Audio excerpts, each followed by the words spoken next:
So hello guys, welcome to day 13 और हमारा आज संडे है वैसे। और संडे का एनालिसिस मेरा हो चुका है गाइस। और सही बताऊँ तो स्विंग ट्रेडिंग में आपको ऐसे तो वीक डेज में आपको उतना टाइम देने का ज़रूरत नहीं है।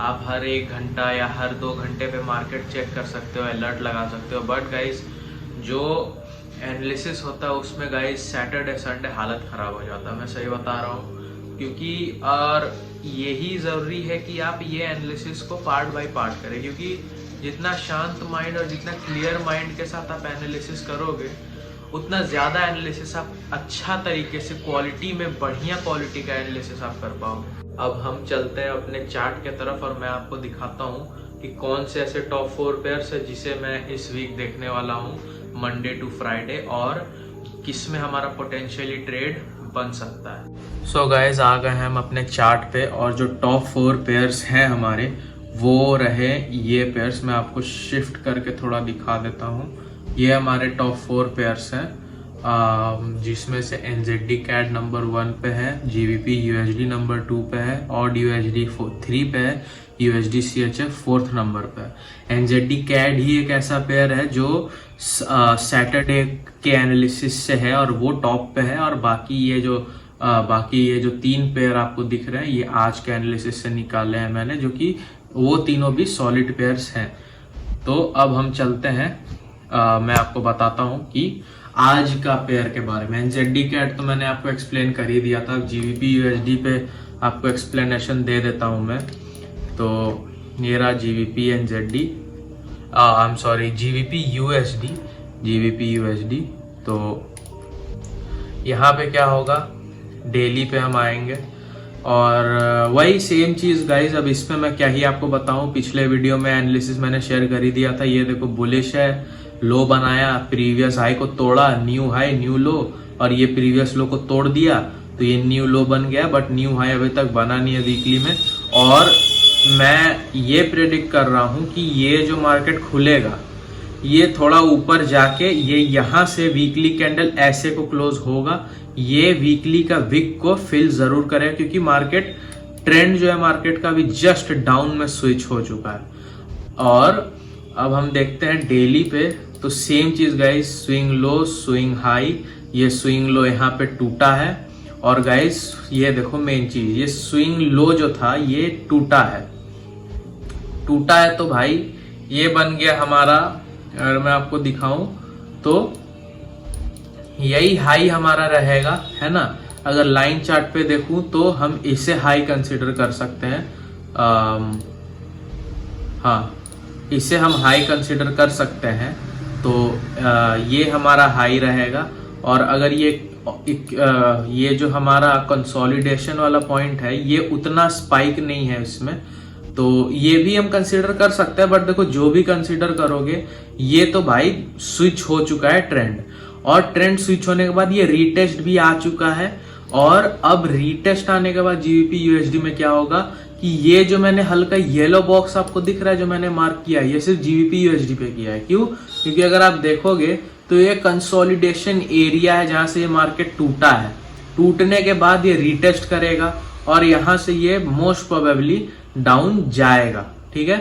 और 4 आवर पे अगर हम आए तो सेम चीज, इसमें मैं 2 एंट्री मैंने प्लान किया है। एक होगा अगर डिलेड एंट्री हमें मिलता है तो यहाँ पे एक होगा कि अगर मार्केट ये ऊपर में है और डाउन आता है ऐसे करके यहाँ कहीं से, फिर मार्केट स्पाइक करता है तो हम ट्राई करेंगे यहाँ एंट्री बनाने का।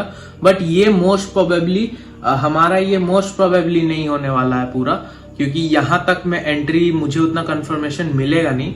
बट ये एंट्री फॉर श्योर पूरा हो सकता है हमारा। तो ये हमारा एंट्री रहेगा ऐसा। और यहाँ पे भी देख सकते हो ये भी एक जोन है जो कि डेली कंसोलिडेशन को मैंने मार्क किया था। ये बहुत पावरफुल होता है गाइस। और इसमें भी आप देख सकते हो एरिया ऑफ इंटरेस्ट जो मैंने मार्क किया है, इसमें भी काफी टच पॉइंट्स हैं। 1 है और यहाँ 2 है, ऑल राइट 2 है। अब और पीछे हम जाते हैं, देखते हैं 3 है, 4 है, 5 है। तो guys more than 3 touch points हैं। और ये जो एरिया है ये एज ए सपोर्ट कैसा काम करता है हमें ये देखना है। हर इंसान का जैसे फितरत होता है अपना, उसी तरह हर जोन का एक अपना फितरत होता है, एक अपना कैरेक्टरिस्टिक होता है कि वो पर्टिकुलर जोन ज़्यादा बेटर क्या प्रोवाइड कर पा रहा है, वो सपोर्ट ज़्यादा बेटर प्रोवाइड कर पा रहा है कि वो ज़्यादा बेटर रेजिस्टेंस प्रोवाइड कर पा रहा है। तो इस केस में हम देखेंगे कि गाइज मार्केट जो है ये सपोर्ट भी बहुत अच्छा प्रोवाइड कर पा रहा है, रेजिस्टेंस भी बहुत अच्छा प्रोवाइड कर पा रहा है, बट ब्रेक होने के बाद जो रेजिस्टेंस यहाँ इंस्टेंटली ब्रेक होने के बाद जो रेजिस्टेंस प्रोवाइड कर रहा है ये भी अच्छा है, और जो ऊपर से आके जो रेजिस्टेंस प्रोवाइड कर रहा है ये भी बहुत ही तगड़ा हमें देखने को मिलता है।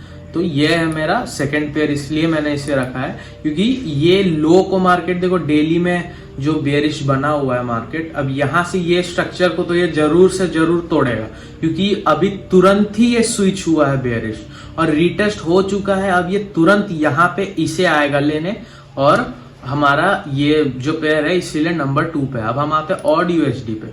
ऑड यूएसडी पे भी सेम गाइज, यहाँ देख सकते हो ये वीकली बुलिश है but soon to be bearish pair है ये, और डेली में तो ऑलरेडी बेरिश हो चुका है। और हम देख सकते हैं यहाँ मार्केट नीचे आया, रीटेस्ट किया है, नीचे आया है और ये फिर से रीटेस्ट हो चुका है। तो मोस्ट प्रोबेबली चांसेस ये है कि देखो ये तो लो था हमारा पिछला लो, अगर लाइन चार्ट में देखो तो ये सिंगल कैंडल का वैल्यू आप देख सकते हो कितना ज्यादा प्रोवाइड कर रहा है, और ये जो लो है ये इसे जरूर आएगा लेने, इस लो को ये जरूर तोड़ेगा, और ये जो प्रीवियस स्ट्रक्चरल लो ये बनाया है इसे भी जरूर तोड़ेगा।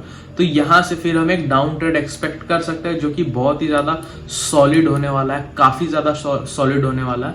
और ऑड CHF में अगर मैं बात करूं तो ये है एक सॉलिड पेयर है, बट मुझे इतना कॉन्फिडेंस इसमें नहीं है क्योंकि ये बहुत सारे विक्स नीचे छोड़ रहा है। बट इसलिए मैंने इसे यहाँ पे इसे मैंने जगह दिया क्योंकि ये देखो डाउन आया है, एक कंसोलिडेशन एरिया से डाउन आया है, और ये 1 टाइम रिटेस्ट कर चुका, सेकेंड टाइम ये बहुत बड़ा विक छोड़ा है और मल्टीपल विक यहाँ छोड़ा है। तो मोस्ट प्रोबेबली क्योंकि मार्केट बेरिश है तो ये विक सब के लिए मार्केट मोस्ट प्रोबेबली आ सकता है, और बेरिश है हमारा जो पेयर है पूरा, और इसीलिए मैंने इस पेयर को यहाँ रखा है। बल्कि ये हमारा जो ट्रेड है यहाँ पे आप देख सकते हो ये जो शार्प मूव है ये मैं इसीलिए नहीं रखा हूं क्योंकि ये जो टॉप 3 पे इसलिए मैंने इसे नहीं जगह दिया, इसे मैंने 4th पे इसीलिए जगह दिया क्योंकि आप यहाँ पे देख सकते हो कि अगर हम ध्यान से यहाँ पे देखें तो गाइज ब्रेक के बाद जो यहाँ रीटेस्ट है, यहाँ ये डबल टॉप बना के ऊपर गया, फिर ये नीचे आया, अब यहाँ पे आप बॉटम, ये ट्रिपल बॉटम अब बना रहा, ऊपर गया और ये विक छोड़ के आया। तो chances there are many chances, but मुझे लग रहा है क्योंकि मार्केट बेरिश ट्रेंड में है तो ये विक फिल करेगा, बट मार्केट ये विक को भी फिल करने प्रोबेबली जा सकता है क्योंकि हम फॉर श्योर मैं तो नहीं बता सकता, कुछ भी एकदम गारंटीड मैं नहीं बता सकता, बट यही है कि और CHF पे मेरा कॉन्फिडेंस उतना नहीं है, बट ये जो 3 पेयर्स हैं इन पे बहुत ही बढ़िया कॉन्फिडेंस मुझे आ रहा है, और इसे हम इस वीक हम ट्रेड करने वाले हैं। सो गाइज मैंने आपको एनालिसिस जो है वो शेयर कर दिया, और यही हमारा टॉप 4 पेयर्स हैं जिसे मैं इस वीक ट्रेड करने वाला हूँ। बहुत ही ज़्यादा हाई कॉन्फिडेंस है ये पेयर्स पे, और मोस्ट प्रोबेबली ये जो मूव्स मैंने आपको बताया ये मोस्ट प्रोबेबली हो सकता है, मतलब चांसेस आर हाई कि ये मूव हो सकता है। तो मैं आपसे मिलता हूँ अब नेक्स्ट वीडियो में।